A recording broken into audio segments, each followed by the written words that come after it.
से लेकर के प्रदेश सरकार तक ग्रामीण अंचल की महिलाओं को आत्मनिर्भर बनाने के लिए तरह तरह की योजनाएं चल रही हैं, जिससे महिलाएं आत्मनिर्भर होने के साथ सशक्त बन सके। इसी कड़ी में सरकार की तरफ से चलाई जा रही राजस्थान ग्रामीण आजीविका विकास परिषद महिलाओं के लिए वरदान साबित हो रही है। वहीं इस मुहिम से जुड़कर के महिलाएं जागरूक और आत्मनिर्भर बन रही हैं। साथ ही कई ऐसी महिलाएं हैं जिन्होंने इस योजना से जुड़कर सफलता की नई कहानी लिखी। कभी घर की चारदीवारी में कैद रहने वाली महिलाएं राजीविका समूहों से जुड़कर समाज में मान के साथ रह रही हैं। चूरू जिले की सभी 6 विधानसभाओं में 7,000 समूहों से जुड़कर 60 से 70,000 महिलाएं किसी न किसी अपने घर के काम के साथ साथ जीविका के लिए भी काम कर रहे हैं। इसी को लेकर देखिए हमारी रिपोर्ट।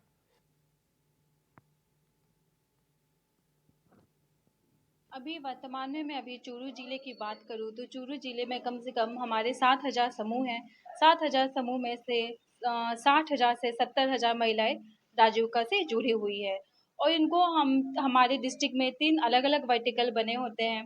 मेरा काम है उनको महिलाओं को आजीविका संबंधित उनको महिलाओं को योजना दिलवाना और उन महिलाओं को आगे बढ़ाना। तो मैं जो डिस्ट्रिक्ट में जो देखती हूँ वो मेरा है कृषि पालन संबंधित एक्टिविटी है, पशुपालन संबंधित एक्टिविटी है और नॉन फार्म संबंधित एक्टिविटी है। इन एक्टिविटी से महिलाओं को फायदे दिलवाना है। अभी प्रधानमंत्री की जो योजना चल रही है लाखपति दीदी, इसमें हमारी स्वयं सहायता समूह महिलाओं से जुड़ी हुई जो महिला है उसको लाखपति बनाना, ताकि उनकी साल भर की कितनी कमाई है, परियोजना से जुड़कर उनको कितना कमाई हुआ है, उन चीज़ों को महिलाओं को आगे बढ़ाना और महिलाओं को बताना। वर्तमान में महिलाओं को राजीविका से जितनी भी महिलाएं जुड़ी हैं उनको राजीविका से लाभ हो रहा है, प्लस में उनको अदर एनजीओ से भी उनको लाभ होता है। और हमारा क्रेडिट लिंकेज हम लोग महिलाओं की कराते हैं, ताकि वो बैंक से उनको कम ब्याज पे पैसे दिए जाते हैं, ताकि महिलाएं अपना कुछ आजीविका संबंधित कार्य कर सके और अपने कार्य को लॉन्ग टर्म के लिए आगे बढ़ा सके। यहाँ पे महिलाओं का जो काम चल रहा है, लाखपति दीदी का काम चल रहा है, कृषि संबंधित कार्य चल रहा है, पशुपालन संबंधित काम चल रहा है और कैंटीन संबंधित काम चल रहा है। महिलाओं के छोटे छोटे इंटरप्राइजेस भी है, उसके लिए भी महिलाओं को लोन दिए जाते हैं। जो भी हमारे यहाँ पे जो काम होता है वो राजीविका स्तर से ही काम होता है। अगर हमें गवर्नमेंट से उनको कुछ सहायता चाहिए तो सबसे पहले हमें गवर्नमेंट में कलेक्ट्रेट में जाके पहले प्रपोजल देनी होती है, फिर उसका अच्छे सही तरीके से जांच होता है, फिर उसके बाद उस कार्य को आगे बढ़ाना है या ना नहीं बढ़ाना है इसका रिकमेंडेशन हमें दिया जाता है। उसके बाद इस कार्य को हम आगे बढ़ाते हैं। पर राजीविका से जुड़ी हुई जितनी भी महिलाएं हैं उनको सारा फंड राजीविका से ही दिया जाता है। मेरा काम बीटीसी ऑर्गेनिक फार्मिंग जैविक खेती से रिलेटेड है और समूह में जुड़ने के लिए महिलाओं को किसी परेशानी का सामना नहीं करना पड़ता। वो ये लगभग जैसे इनके पास सीआरपी टीम जाती है और वो उनको समूह के बारे में समझाती है, गाइड करती है, किस तरीके से समूह काम करते हैं, किस तरीके से सरकार की जो योजना है वो उन तक पहुँचाते हैं।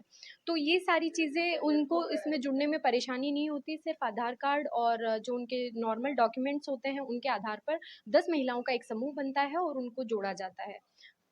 जो गाँव में समूह बने हुए हैं उनके थ्रू और जो हमारा पंचायत लेवल पे जो स्टाफ है जैसे कि सीसी, सीएम जो हमारा स्टाफ होता है वो गाँव-गाँव पहुँचकर और महिलाओं को इसके प्रति जानकारी देता है और हमारी सीआरपी दीदी हैं जो वो गाँव-गाँव पहुँचकर समूह के बारे में जानकारी देते हैं। मेरा काम बीटीसी ऑर्गेनिक फार्मिंग का है जिसमें मेरे 634 फार्मर जुड़े हुए हैं और उन फार्मर्स को मैं जैसे पीजीएस के माध्यम से स्कोप सर्टिफिकेट दिलवाती हूँ, जो कि ऑर्गेनिक सर्टिफिकेट है और अगर किसान उसको अपने माल को जैसे कि प्रोडक्शन जिसका जितना उसको ऑर्गेनिक का प्राप्त हुआ है उसको वो मार्केट में जैसे डोमेस्टिक मार्केट हो गया या फिर अदर उसकी जो भी कोई संस्था होती है उसमें अगर वो बेचते हैं तो उनको प्रॉफिट मिलता है। ऑर्गेनिक आज जो हमारा यूथ है उसके लिए बहुत ज़्यादा डिमांडेबल है और अभी ऑर्गेनिक के लिए हम लोग बहुत ज़्यादा अग्रसर भी हैं, काफ़ी कुछ प्रोसेसिंग यूनिट्स भी बनी है इसके लिए। ये कैंटीन संचालन की है जिसमें महिलाएं कार्य करेगी और महिलाएं खुद रोजगार के अवसर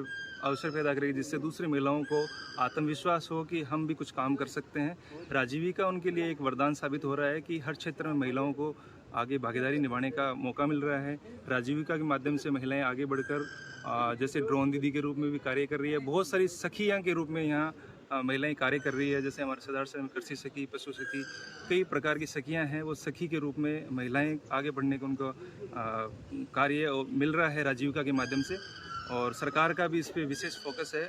सरकार के विभिन्न कार्यालय हैं, इनके अंदर महिलाओं को रोजगार के अवसर प्रदान किए जा रहे हैं।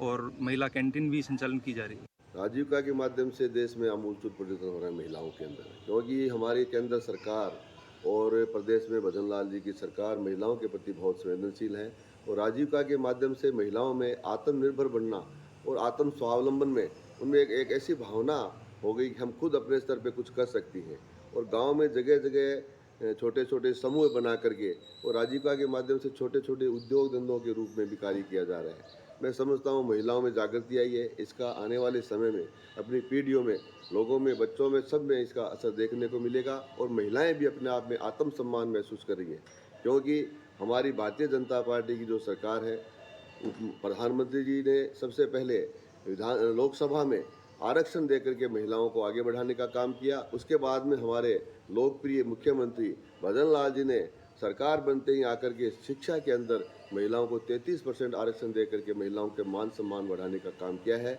मैं आपके चैनल के माध्यम से प्रधानमंत्री जी को और मुख्यमंत्री जी को बहुत बहुत धन्यवाद देना चाहूँगा, क्योंकि अब आने वाले समय में मैं समझता हूँ भारत महिला प्रधान देश होगा और बहुत बड़ी आवश्यकता भी है, क्योंकि आजकल जो सिस्टम घरों में फैला जा रहा है, कुरीतियाँ फैल रही है, उस कुरीतियों को दूर करने के लिए महिलाएं आगे बढ़ेगी तो निश्चित रूप से देश में एक आमूल परिवर्तन देखने को मिलेगा और बच्चों में अच्छा संस्कार देखने को मिलेगा और सब लोग आत्म स्वावलंबन होकर के काम करेंगे।